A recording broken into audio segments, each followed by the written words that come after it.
vamos a hacer problemas de funciones relacionadas con combinatoria.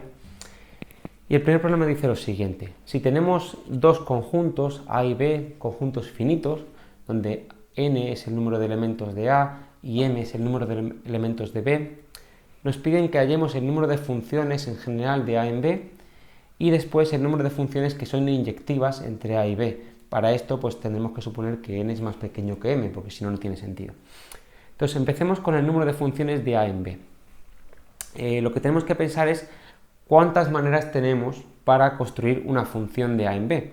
Entonces, si a la función esta no le pedimos nada, pues para cada elemento de A tenemos todas las opciones posibles. Este elemento, por ejemplo, lo puedo mandar aquí, o lo puedo mandar aquí, o lo puedo mandar aquí, lo puedo mandar a cualquier elemento de B.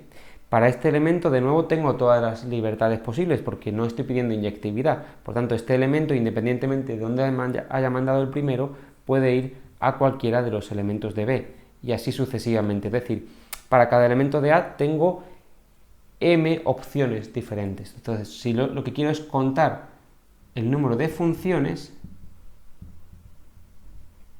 de A en B, esto es igual a m, que es el número de opciones que tengo para cada elemento para el primer elemento de A, por m, que es el número de opciones que tengo para el segundo elemento de A, y así por m. ¿Y cuántas veces estoy multiplicando m? Pues tantos como elementos que hay en A. Esto es n veces. Y esto es igual a m elevado a n. ¿De acuerdo? O sea que este es el número total de funciones que tengo. Y por cierto, esto justifica una notación, esto sería como una observación. El conjunto de funciones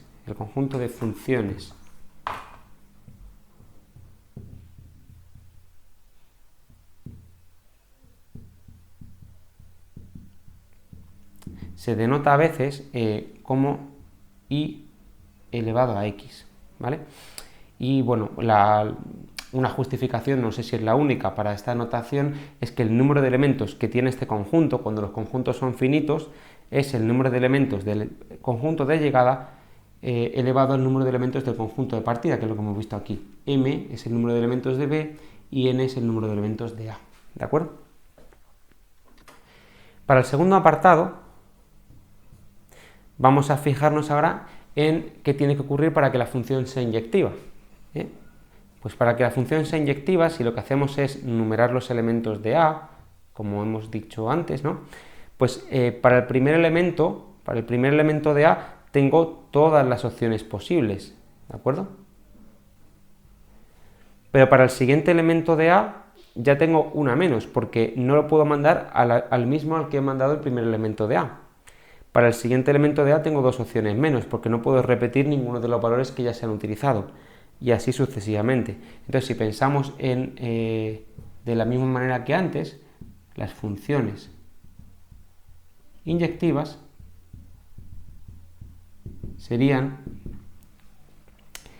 m, que son las opciones para el primer elemento de A, m-1, que son las opciones que tiene el segundo elemento de A, m-2, y así hasta que quite, hasta que considere los n elementos que tiene A, ¿no? Aquí hay exactamente n factores. Y esto lo puedo escribir también como m sobre n por n factorial. Es lo mismo, ¿no? Bien, habría otra manera de llegar a esta conclusión por un razonamiento un poco diferente. Si queréis lo comento por practicar la combinatoria. Suponemos, vamos a ver cómo llegar a esta fórmula, ¿no? Entonces vamos a contar estas funciones inyectivas de otro modo. Me voy a fijar en dos cosas. Me voy a fijar primero en la imagen de A en B, ¿no? Pues si la función es inyectiva, bueno, pues la imagen de A en B será un subconjunto de B. Esto es f de A. Entonces voy a pensar en cuántas imágenes f de A tengo posibles, y para cada una de estas imágenes cuántas diferentes funciones tienen la misma imagen. Entonces voy a contar el número de funciones inyectivas haciendo dos cosas. Primero contando cuántos posibles subconjuntos de B pueden ser la imagen de A, que es sencillamente m sobre n, porque son los conjuntos de n elementos de B, ¿vale? Entonces, número de funciones es inyectivas es igual a número de subconjuntos de n elementos de B,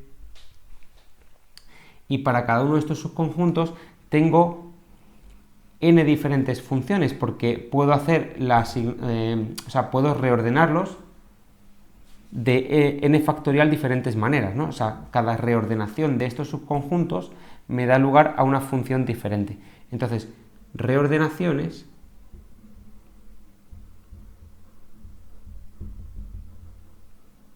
de n elementos. Y esto es exactamente m sobre n, que son los subconjuntos de n elementos sobre un conjunto de m elementos por las ordenaciones que es n factorial, ¿vale? Es otra forma diferente de llegar al mismo resultado.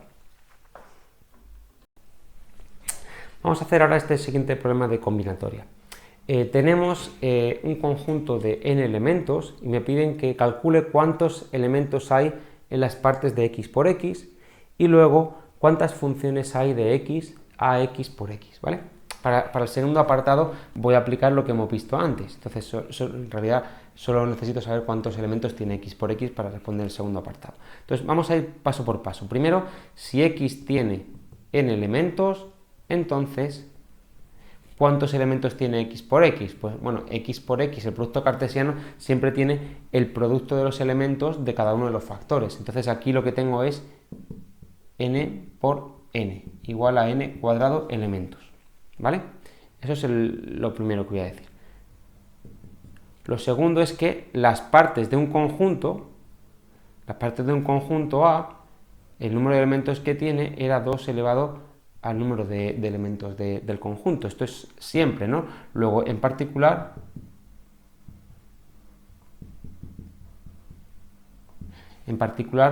las partes de x por x tienen 2 elevado a n cuadrado elementos.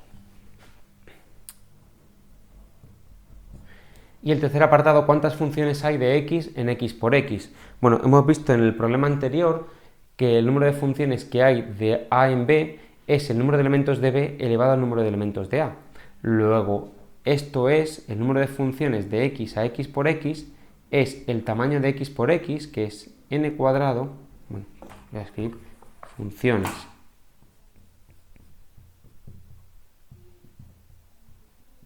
de x en x por x es igual a el número de elementos que tiene el conjunto de llegada elevado al número de elementos que tiene el conjunto de partida. Y esto es n elevado a 2n. Bien, vamos a hacer ahora este problema de aplicación del principio del palomar. Este problema dice que demostremos que en toda reunión de n personas, donde n es mayor o igual que 2, hay 2 con el mismo número de conocidos. Entonces vamos a hacer dos suposiciones. Toda persona se conoce a sí misma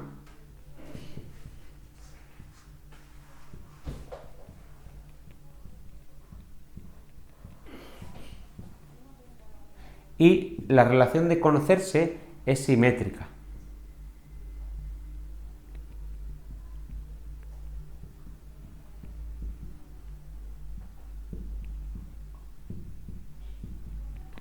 La de arriba, si lo dijéramos en términos de relaciones, diría que la relación es reflexiva, ¿vale?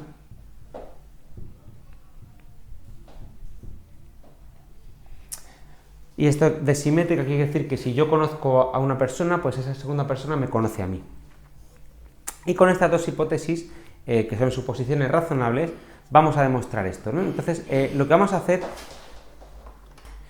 Bien, pues como decía, con estas suposiciones vamos a demostrarlo y lo vamos a hacer suponiendo dos casos diferentes. Entonces, El primer caso, dos posibilidades.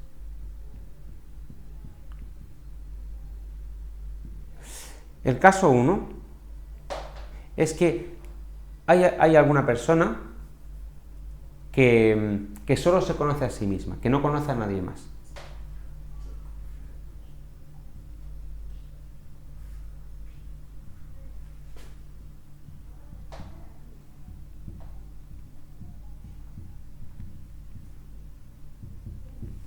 Bien, en este caso, ¿qué nos dice esto sobre la función?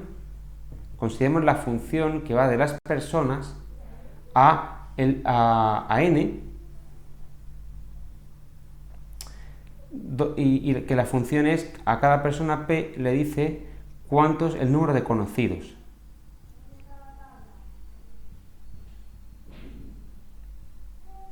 De p, ¿vale? ¿Qué nos dice este caso sobre esta función? Pues nos dice que la función en realidad va sobre las personas y el conjunto de llegada es el conjunto 1, 2, así, hasta n-1. ¿Por qué? Pues porque la persona que no conoce a nadie más, para esa persona su imagen es 1, porque solo se conoce a sí mismo. Y el resto de personas no la conocen a ella, por tanto, no pueden tener n conocidos, como mucho tienen n-1 conocidos. Y ahora, ¿qué dice esta función? ¿Qué dice el principio del Palomar sobre esta función? Pues tenemos el tamaño de p, que es el número de personas, es n, y el conjunto de llegada tiene n-1 elementos. Luego la función no puede ser inyectiva.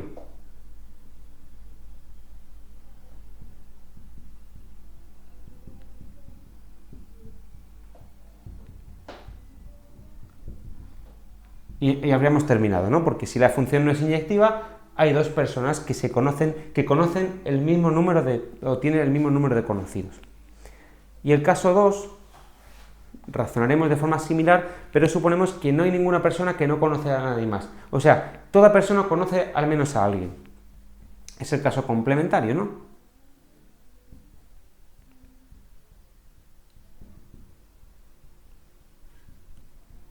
Tiene algún conocido distinto de sí mismo, claro.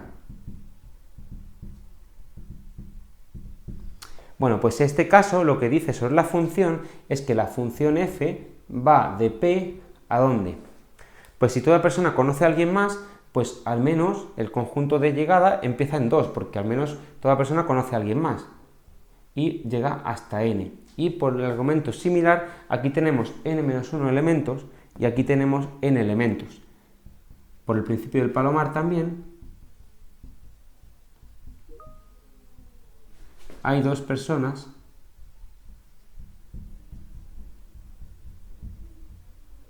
P1 y P2 tal que f de P1 igual a f de P2, que es lo que queríamos demostrar. Luego, como tenemos solo estas dos posibilidades, o bien hay alguna persona que no conoce a nadie más, o bien toda persona conoce a alguien más, pues, y en ambos casos hemos concluido que por el principio del Palomar que tiene que haber dos personas que tienen el mismo número de conocidos, hemos concluido.